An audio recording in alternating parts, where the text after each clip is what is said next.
بسم اللہ الرحمن الرحیم۔ ایک بھائی نے کہا ہے کہ مولانا صاحب حدیث بعد میں بیان کرنا، پہلے یہ بتاؤ کہ ابو ہریرہ کون تھا۔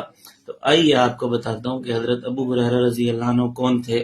صحیح مسلم میں حدیث ہے، حضرت ابو ہریرہ رضی اللہ عنہ کہتے ہیں کہ میں نے عرض کیا یا رسول اللہ ادعو اللہ ان یحببنی انا و امی الی عبادہ المؤمنین ویحببہم الینا، کہ اللہ مجھے اور میری والدہ کو اہل ایمان کا محبوب بنا دے اور اہل ایمان کو ہمارا محبوب بنا دے۔